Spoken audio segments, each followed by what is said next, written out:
திருமகள் TV பல்சுவைகள் படைக்கும் பாசறை. பெரிய பெரிய வாழ்க்கை தத்துவங்களையும் அறிவுரைகளையும் எளிமையான வார்த்தைகளால் பாடல்கள் மூலம் மக்களுக்கு புரியும்படி சொன்னவர் கண்ணதாசன். நடிகர், கதாசிரியர், வசனகர்த்தா, பாடலாசிரியர், தயாரிப்பாளர் என பல முகங்களை கொண்டவர். கண்ணதாசன் காதலை எழுதினால் காதலுக்கே அது மகுடம், கண்ணீரை எழுதினால் அது சோகத்தின் உச்சம், தத்துவம் சொன்னால் அதுவே வாழ்வின் நியதியாக இருக்கும். குறிப்பாக நிஜ வாழ்வில் தான் சந்திக்கும் சூழ்நிலைகளின் பாதிப்பையும் கண்ணதாசன் தனது பாடல் வரிகளில் காட்டியிருந்தார். இப்படி பல பாடல்கள் உருவாகியுள்ளது. ஒருமுறை பண நெருக்கடியில் தனது அண்ணனிடம் 5000 ரூபாய் பணம் கேட்டார். ஆனால் அவர் அதை கொடுக்கவில்லை. அப்போது பழனி படத்திற்கு பாடல் எழுதினப்போ கண்ணதாசன் அண்ணன் என்னடா தம்பி என்னடா அவசரமான உலகத்திலே என பாடல்களை எழுதினார். இப்படி பல உதாரணங்களை சொல்லலாம். ஸ்ரீதரின் இயக்கத்தில் வெளிவந்து சூப்பர் ஹிட் அடித்த திரைப்படம் நெஞ்சில் ஓர் ஆலயம்.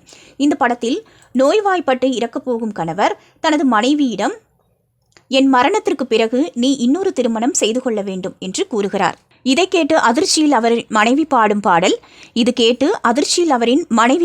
பாடல். இதுதான் சூழ்நிலை. இந்த பாடலை உருவாக்குவதற்காக MSV மற்றும் கண்ணதாசன் ஆகியோர் பெங்களூரு சென்று ஒரு ஹோட்டலில் தங்கியுள்ளனர். கண்ணதாசனுக்கு மது பழக்கம் உண்டு. எனவே மது அருந்துவிட்டு முதல் நாள் முழுவதும் தூங்கிக் கொண்டே இருந்தாராம். MSV பொறுமையாக பொறுத்து கொண்டார். அடுத்த நாளும் கண்ணதாசன் வராமல் தூங்கிக் கொண்டே இருந்துள்ளார். இதில் கடுப்பான MSV கவிஞரின் அறைக்கு போய், யாராவது அவரை எழுப்பி கூட்டி வாங்க, இல்லைனா நான் இப்போவே ஊருக்கு கிளம்புறேன், குடிகாரன் கூட வந்தா இதுதான் நடக்கும் என கத்திவிட்டாராம். அப்போது கண்ணதாசனின் அறை சட்டென திறந்து அவர் வெளியே வந்துள்ளார். MSV கத்தியது அவருக்கு கேட்டுவிட்டதா என எல்லாருக்கும் அதிர்ச்சி.